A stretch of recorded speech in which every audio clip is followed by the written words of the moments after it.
Thank you for joining us. This is Live with Miami's Community News, and our guest today is Boris. Tell us your last name again, Boris. You're not falling for the same trick this time. Boris Zhadanovskiy. All right, so we got it. All right, and you're with CirceLaw.com. All right, that's a great web address. That's the website. It's Circe Denny, Scarola, Barnhart, Shipley. We practice in the state of Florida. We have offices in West Palm Beach, Tallahassee, and Tampa, but we do service all of the state of Florida. We travel all over the state prosecuting cases on behalf of the injured victims. I personally have represented people from Jacksonville, Pensacola, Ocala, Miami. Really, you throw a dart at the map of Florida, it was likely that I've had a client that either lived in that area or very close nearby. And I'm glad you brought that up, because so often we think, well, it has to be somebody in the neighborhood, if you will. But the reality is most of the things that we do here at Miami's Community News is that most of those suppliers are up there somewhere floating around. All right. When we send people home, they say, oh, I'm nervous. There's nobody at the office. I said, Gmail's never been at the office. All right. Oh, really? I go, yes. All right. When we do the artwork, and most of our writers haven't been here in years. All right. Some have been writing for us for 10 years. I've never met, not even on Zoom, because it was all fine to be able to do that. So to that point, especially now, and you mentioned Zoom, we've represented people all over the state of Florida before Zoom or before the pandemic, but now it's easier than before. Everything can be signed electronically. You can meet via Zoom. You can meet via Teams. You can meet via Google Hangouts or whatever the next platform is going to be. And our law office offers all of those services to anyone in the state of Florida. If they're injured in Pensacola and they want to retain our services, not only can they use the Tallahassee office, and the attorneys that are in the Tallahassee office, they're a bit closer, but if they want a specific attorney from the West Palm Beach office, they'll get exactly the same service that they would with a smaller law office that may be next door, that may not have the same resources and the same brand recognition that we do. And certainly some of that is going to last forever. All right. We know we've seen mediation from law firms going back and forth. We've seen city commission meetings, county meetings, national, international, and even surgery across the world. All right. Via some sort of cameras. So with all the folks that were staying at home, all right, during the pandemic, and so now they're starting to venture out, and a lot of them have had pets, all right? Some just during this time that haven't had too many people come over to the house. And we know what happens, all right, is the pets get nervous. The doorbell, the dog starts barking like crazy.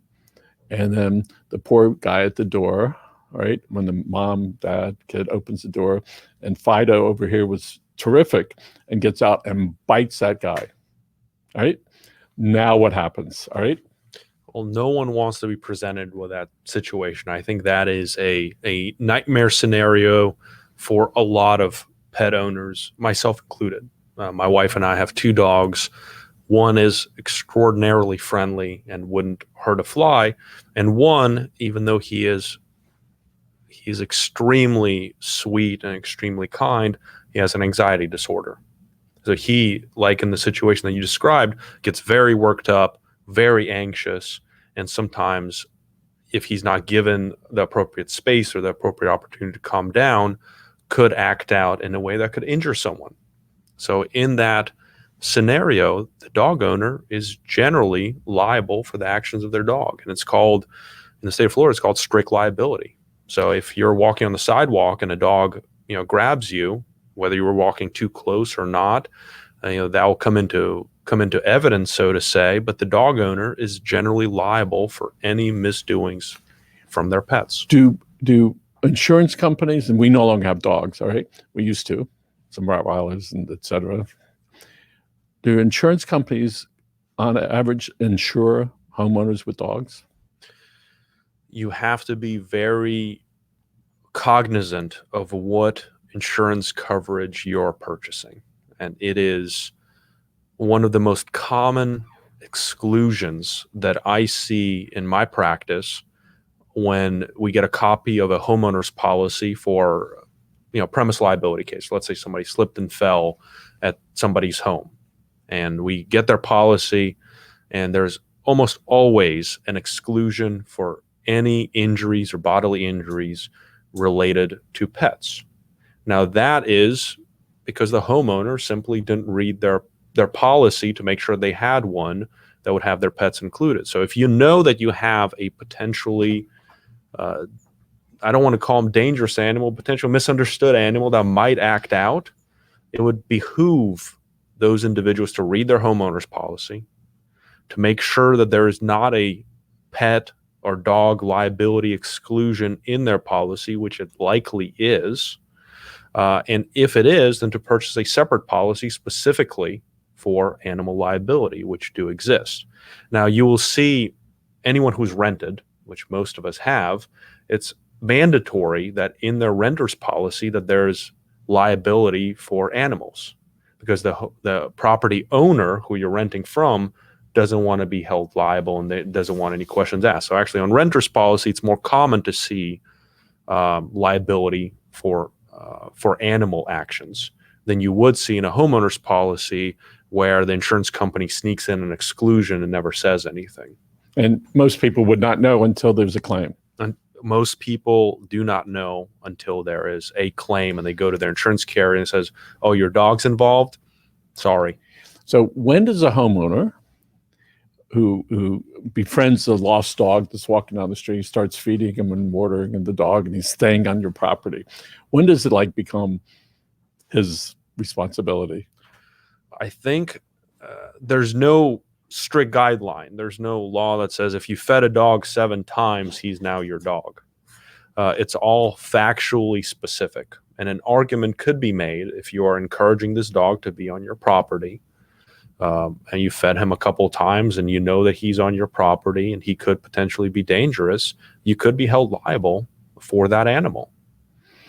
And not to scare the homeowners, but if you get bit by a dog, and you wind up going to the hospital, it's infected, blah, blah, blah, and you recover from it, more or less, what's the range, all right? No permanent damage other than psychologically scarred, running from every chihuahua that you see. What's the range of potential liability for a non-insured person? Well, as you alluded to, it all depends on the magnitude of injury. If it's a small puncture wound with absolutely no additional treatment, doesn't get infected, and takes 1 stitch to fix, couple $1,000s. If it is a deep laceration, potentially involving muscle tissue, dog bites are generally not minor by nature because it's a puncture wound, and a puncture wound goes deep. There's potential reasons to believe that there's going to be an infection and additional treatment. If I'm not mistaken, the insurance industry releases what general claims for certain events are. And I think for dog bites, it ranges anywhere between $30,000 to $60,000 for liability.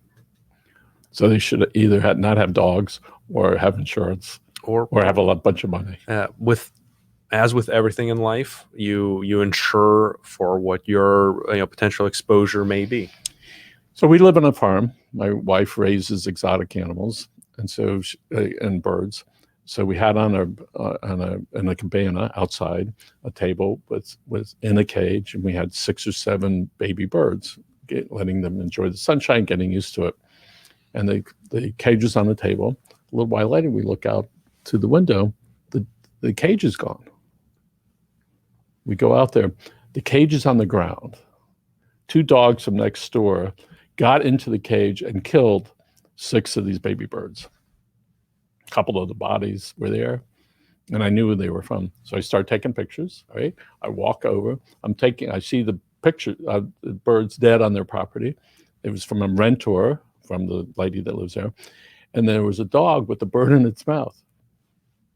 So I take all the pictures. I call the police report, all right? And they came over, said, here are the pictures, here are the birds, like this. So I went to the owner of the property. I said, you're a tenant, all right, dogs, all right, came on my property and killed these birds. And then it turns out that they forgot to get their papers when they came over. And so they were scared enough, all right, to pay us. But the owner of the property, she knew that she had liability with that. And so because I'm thinking I have to be able to prove this. And there was this dog with this bird in its mouth. And so the point was, we didn't do anything wrong. We did it properly. They were in a cage, all right? And the dogs had gone 200 feet into the property. Eventually they got rid of the dogs because once they have that experience, they know what to do. The negative propensity. Yes. So lots of times, even when somebody else is responsible, you still have to do things. All right. So if you have a big dog, all right, that if a big dog is chasing somebody and the dog doesn't bite, but because the person's running, they hurt themselves, what's the liability? It's like a mean law school question. And as with so many things in the legal industry, because there is no way to codify every single possible scenario that could ever occur. This would be a factually specific issue. And it would depend on what are the actions of the owner that led to this individual being chased by the dog and ultimately being injured. If the individual jumped a fence and he's in the owner's yard, then I think the person who jumped the fence is likely at fault. I don't know that the owner would be held liable for having his own dog in his own backyard and having a trespasser on his property. If the dog owner in this scenario walks outside with his big dog and takes him off leash in a public area and that dog takes off, well, then the dog owner is likely responsible under those circumstances. So it all depends on what led to the situation where the dog is chasing the person. So, and lots of people are afraid of even the little dogs, all right, where they're just, they're running around you and they're snapping at you. And so some homeowners think that it doesn't matter. It does matter, all right, because nobody wants to be chased, even at standing still with that dog running around. So let's also talk about general liability. All right, somebody comes over to your house, they're at a party, and they slip and fall. All right, and you have insurance, and the person gets injured, and they can prove their injuries by virtue they go to the doctor or the emergency room or whatever happens. What's the process for both people, the homeowner and for the victim? So the homeowner is, if they have homeowner insurance, the process for the homeowner is very easy. Notify of the potential claim to their homeowner's carrier as quickly as possible. Somewhere deep down in that packet that the insurance carrier gave you when you bought the policy, there's a provision that you have to notify them as soon as practicable or as soon as reasonable. Does that mean the very next day? Probably not, but I would say within the next couple of days, right? Let them know. Call your agent, call your adjuster, call whoever, the underwriter that sold you the policy. Make sure that they know of this potential claim. The person who's been injured, the first thing that they need to do is make sure that they attend to their injuries. Right? They shouldn't be thinking, even though it's hard to differentiate, but they shouldn't be thinking about insurance. They shouldn't be thinking about making some sort of financial recovery. What they should be focused on, if they are really injured, is getting the treatment that they need. Do they need to go to the ER? Do they need to go to the urgent care? Do they need to go wait till an appointment with their family care practitioner? Do they have an orthopedist in the family that they need to go see? That should be the number one thing that they're worried about is their health, right? Because failing to go to the hospital could make your injuries potentially worse in certain circumstances. After that is when they start worrying about insurance. And I always say, call an attorney. It's what our job is. It's what we do on a daily basis. But without, that quip, I would also say, make sure that the homeowner whose house you were at is notified that you were injured, is notified that you are in the hospital. If you want to, you can ask them for their homeowner's insurance contact, and you can reach out to them and open up a claim to make sure that it's on their file. And then you get into the legal mumbo jumbo, so to say, of is it really the homeowner's fault? And there's a whole area of the law called premises liability, which encompasses your trip and falls, your slip and falls, as well as other injuries that could occur on a property. Premises, of course, meaning property, and liability meaning fault. Let's talk about if you own a condo, they parked their car and they're in the parking lot and they hurt themselves. That goes to the condo association liability. Exactly. Right. And when does it become the condo owner's responsibility if somebody falls? Well, it all depends on what your documents look like. Are you, as the homeowner, responsible for maintaining the sidewalk? Now, in my experience, that would be, I've never seen that in my experience, that if you live in a condo, generally the homeowners association or the management company is the one that's in charge of maintaining the sidewalks and the other common areas. Generally, the homeowner or the condo owner is responsible for whatever happens behind the threshold of their house. That's how it normally is. But again, there could be exceptions. So if somebody lives in a townhouse and it's the townhouse is set back 4 feet, out front is the porch, if you will, the sidewalk, that's the homeowners, or is that the condo association, or both? Depends on who's supposed to maintain it. And that would all be found in the documents for the association. Generally, they delineate exactly who's responsible for what. The stoop could potentially be the homeowner's issue, and depending on what the issue is on the stoop, would also go into the equation of who's potentially responsible. If the owner has electric wires hanging down in front of the steps to his house that are live, it's probably the homeowner that's responsible for that. But what if you find out that the homeowners association is responsible for the lighting that's above the stoop, and they just had a contractor come out and the contractor left the wires? It's infinitely more complex than just saying, here's the line. It's the homeowner on this side of the line. It's the association on the other side of the line. So let's talk about, let's say you park your car in a shopping center and you're walking, to go into the grocery store. And, these grocery stores, they have these beautiful palm trees out there, 20 feet tall, and you're walking, and all of a sudden that 10-pound palm frond falls, all right? And the tree's not rotten, and it's a good tree, and it falls and hits you in your head, and you get hurt. What's the law concerning stuff coming down from trees? So there's no specific law on stuff going down for trees. Again, it's all dependent on, well, let's take it back a little bit. What is the duty of a landowner, generally speaking, to invitees on his property? So somebody that's going to a grocery store that parks in front of the grocery store is an invitee on the property. Yes. They plan to shop at the store. A landowner owes that person two distinct duties. One is to warn of potential dangers that the landowner is aware of and that the invitee is not aware of. All right. In this situation, the landowner may be aware that the trees are likely to drop their fronds. However, that one would be a little bit more open and obvious. So there's a gray area with that duty in this circumstance. But the second duty is right on point. The landowner has a duty to the invitee to keep its premises in a reasonably safe condition. And, that is so open to interpretation. What is reasonably safe? Who knows? And for that, we employ experts.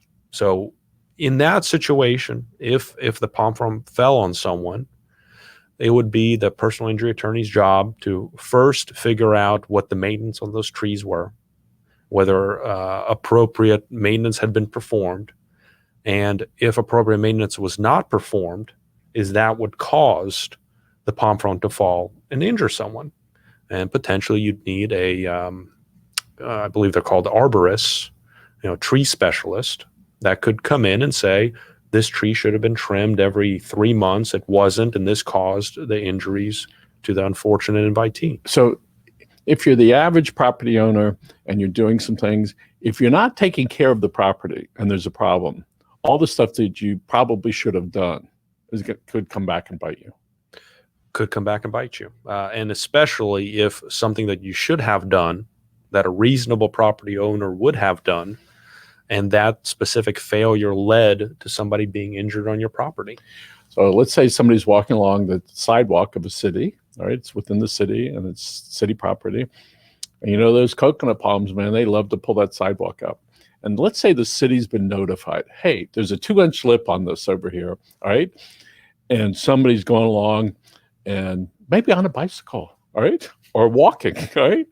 And they fall and they really hurt themselves. And it's clear that the sidewalk was a hazard. What's the liability of the city if they've been notified ahead of time and if they've not been notified?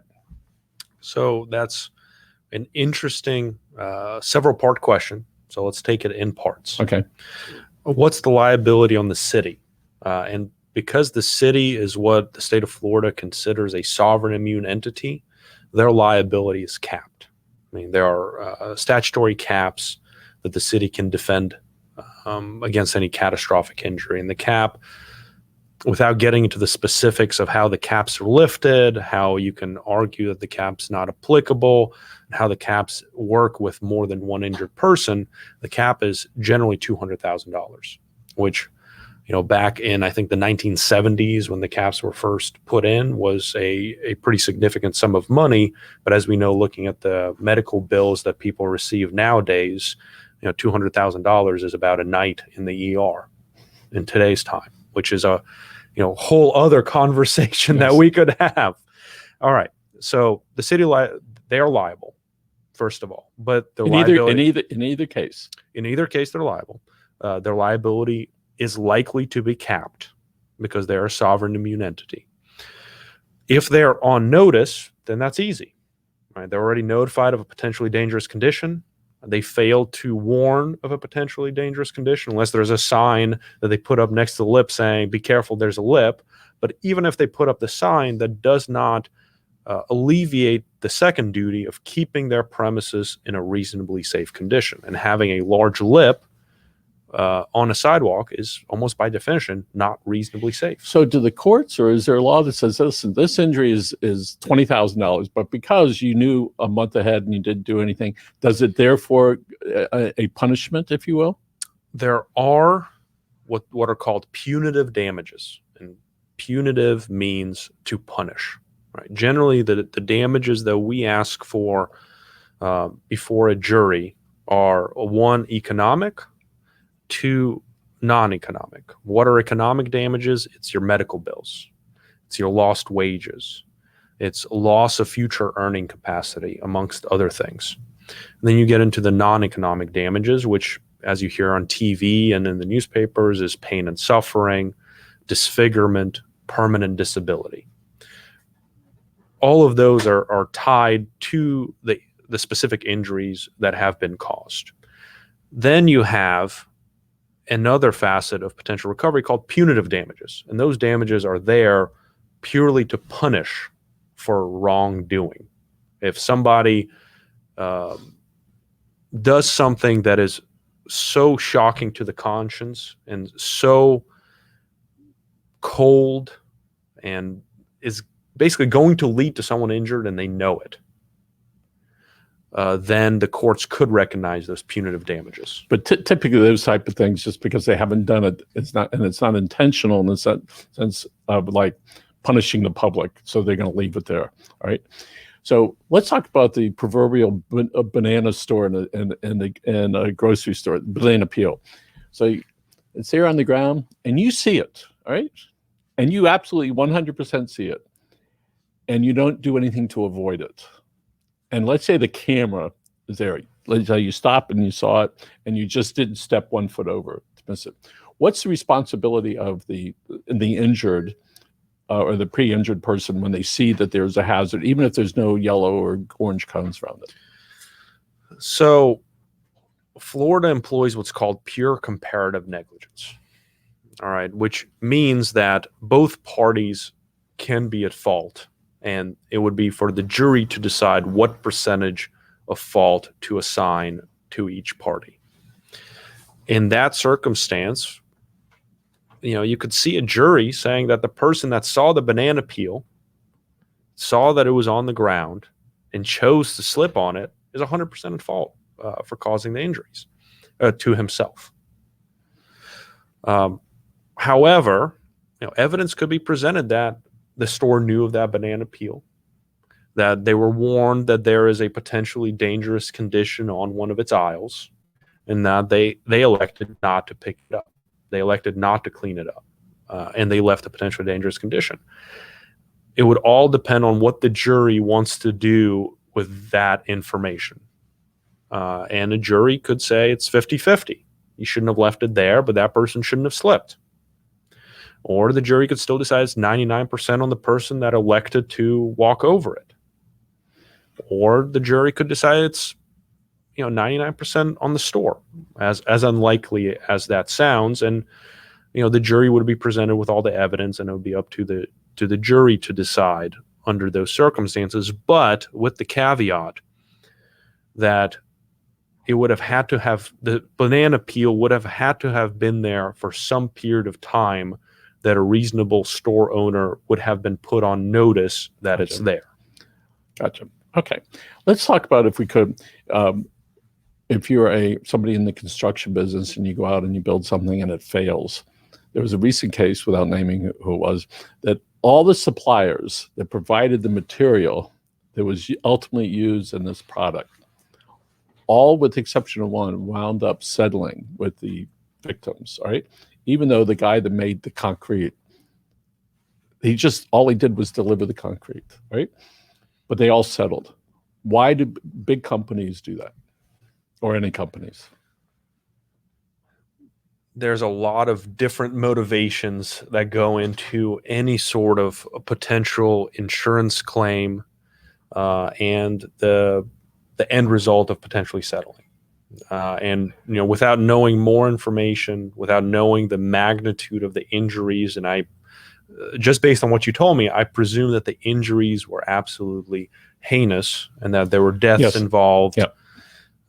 Those companies, or their insurance carriers, more likely the insurance carriers, don't want to even take a shot at rolling the dice to see what a jury may do, right? They may want to limit their exposure by controlling what they pay. Oh, good. So that lots of times that is a decision.